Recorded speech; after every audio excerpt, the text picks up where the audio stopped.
ഹേമചന്ദ്രൻ കൊലപാതകത്തിൽ DCP Arun K പവിത്ര ഇപ്പോൾ മാധ്യമങ്ങളെ കാണുകയാണ്. തത്സമയം അതിലേക്ക് ബഹുമാനപ്പെട്ട കമ്മീഷണടുത്ത് ഈ കേസിനെ കുറിച്ചുള്ള ഡീറ്റെയിൽസ് പറഞ്ഞിട്ടുണ്ടായിരുന്നു. അപ്പം കേസുമായിട്ട് ബന്ധപ്പെട്ട് ഒരുപാട് റിവ്യൂ മീറ്റിങ്ങുകൾ നമ്മൾ നടത്തുന്നുണ്ടായിരുന്നു. അന്വേഷണ പുരോഗതി ഇടവേളകളിൽ അദ്ദേഹം റിവ്യൂ ചെയ്യുന്നുണ്ടായിരുന്നു.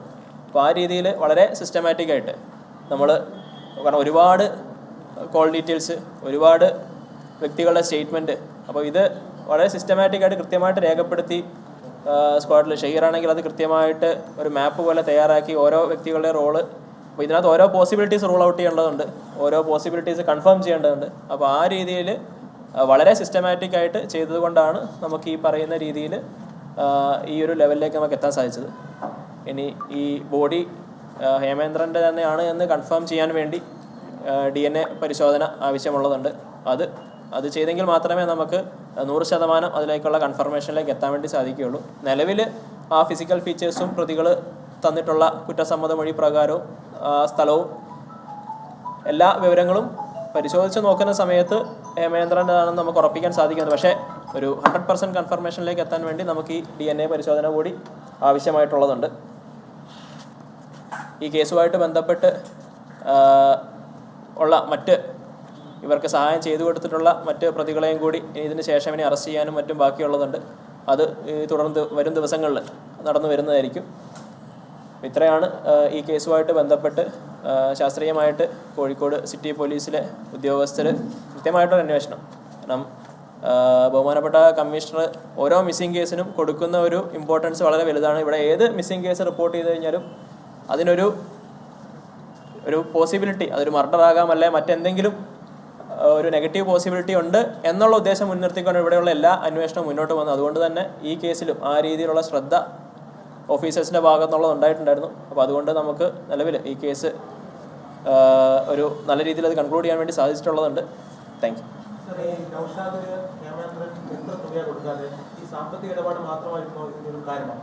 ഇതിനകത്ത് ഇനിയിപ്പം നൗഷാദ് നമുക്ക് തുടക്കത്തിൽ ഇപ്പം നൗഷാദ് ഇപ്പം സൗദിയിലാണ് ഉള്ളത്. അയാൾ വിസിറ്റിംഗ് വിസയിൽ സൗദിയിലേക്ക് പോയതാണ്. അയാളെ കൊണ്ടുവരാൻ വേണ്ടിയുള്ള ശ്രമങ്ങൾ നമ്മുടെ ഭാഗത്ത് നിന്ന് ചെയ്തു വരുന്നുണ്ട്.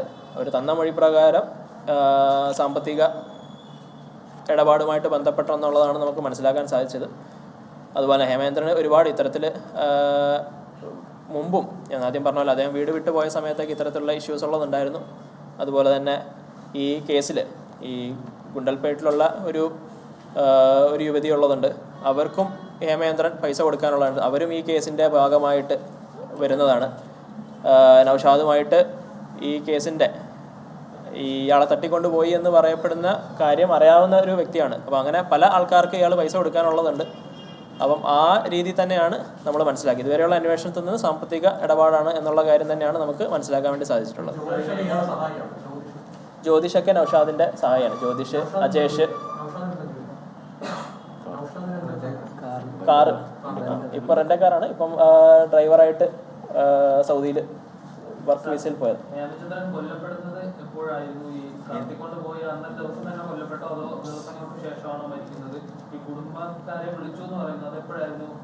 ഈ കുടുംബക്കാരെ വിളിച്ചു എന്ന് പറയുന്നതിന് മുന്നേ തന്നെ ഹേമേന്ദ്രൻ കൊല്ലപ്പെട്ടു. അതാണ് ഞാൻ പറഞ്ഞത്. കൊല്ലപ്പെട്ടതിന് ശേഷം ഈ പോലീസിൻ്റെ അന്വേഷണം ഇവരിലേക്ക് എത്താതിരിക്കാൻ വേണ്ടി അതിനാണ് ഇവർ ഈ ഹേമേന്ദ്രൻ്റെ ഫോണ് മറ്റു സ്ഥലത്തേക്ക് കൊണ്ടുപോകുന്നു. പിന്നീട് ഇത് ഓണാക്കി വെക്കുന്നതൊക്കെ അതിന് ശേഷമുള്ള കാര്യമാണ്. അപ്പം അവർ കൊണ്ടുപോകുന്നതിന് മുന്നേ തന്നെ ഹേമേന്ദ്രൻ കൊല്ലപ്പെട്ടു എന്നുള്ളതാണ് നമുക്ക് അന്വേഷണത്തിന് വേണ്ടി. ഇനി അതിനകത്തേക്ക് നമുക്ക് നൗഷാദിനെ കൂടി ചോദ്യം ചെയ്താൽ മാത്രമാണ്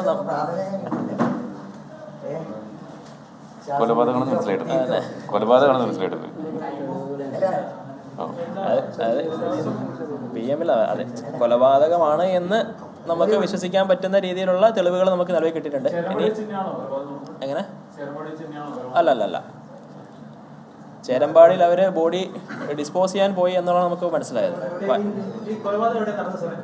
നമുക്ക് ആ സ്ഥലം കൃത്യമായിട്ട് ഇപ്പം നിലവിൽ അന്വേഷണത്തിരിക്കുന്നതുകൊണ്ട് നമുക്കത് പറയാനുള്ള സാഹചര്യമായിട്ടില്ല.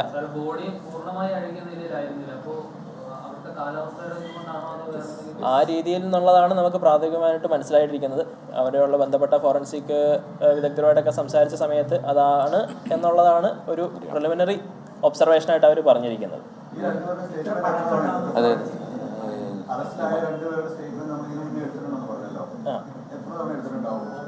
അല്ല, അവരെ പലപ്പോഴായിട്ട് നമ്മൾ വിളിച്ചിട്ടുള്ളതുണ്ട്. കുറേ പ്രാവശ്യം. അങ്ങനെ അല്ല, ഞാൻ പറഞ്ഞില്ലേ, അവർ തരുന്ന സ്റ്റേറ്റ്മെൻറ്റ് നമുക്ക് ലഭ്യമായിട്ടുള്ള CDR എന്നുള്ള ഡീറ്റെയിൽസ് മറ്റ് പല വ്യക്തികളെ നമ്മൾ ചോദ്യം ചെയ്തിട്ടുണ്ട്. ആ ഡീറ്റെയിൽസ് ഇത് വീണ്ടും വീണ്ടും നമ്മൾ ഒത്തു നോക്കിക്കൊണ്ടിരിക്കും. അപ്പം ഇതിനകത്തുള്ള ബേസിക്കലി ഈ ഇൻവെസ്റ്റിഗേഷനകത്ത് നടന്നിരിക്കുന്നത് ഈ കോൺട്രഡിക്ഷൻസ് നമ്മൾ കൂടുതലായിട്ട് എസ്റ്റാബ്ലിഷ് ചെയ്തുകൊണ്ടിരുന്നു. അപ്പം ഇപ്പം അവർ പറയുന്ന സ്റ്റേറ്റ്മെൻറ്റ് അവർ സത്യമാണെന്ന് പറഞ്ഞാൽ അവർ നമ്മുടെ അടുത്ത് പറയുന്നുണ്ടാവാം. അത് നമ്മുടെ ഇൻവെസ്റ്റിഗേഷൻ മുന്നോട്ട് പോകാൻ സമയത്ത് ഒരുപാട് പേരെ സ്റ്റേറ്റ്മെൻറ്റ് എടുക്കുന്നു. അവർ തരുന്ന ഡീറ്റെയിൽസ് അത് വീണ്ടും കോൺട്രാക്റ്റ് വരുന്ന സമയത്ത് നമ്മൾ അവരോട് ഒരിക്കലും നിങ്ങളാളെ കൊന്നൊന്നും ചോദിക്കുന്നില്ല. അത് ഈ പറയുന്നൊരു ഇൻവെസ്റ്റിഗേഷൻ നമുക്ക് വെളിവായി വന്ന കാര്യമാണ്. എസ് ഹേമേന്ദ്രൻ കൊലപാതകവുമായി ബന്ധപ്പെട്ട കാര്യങ്ങൾ ഇതുവരെ എന്താണ് അന്വേഷണം, എന്തൊക്കെ കാര്യങ്ങൾ മനസ്സിലായിട്ടുണ്ട് എന്ന കാര്യങ്ങൾ വിശദീകരിക്കുകയായിരുന്നു DCP അരുൺ കെ പവിത്രൻ മാധ്യമങ്ങൾക്ക് മുന്നിൽ.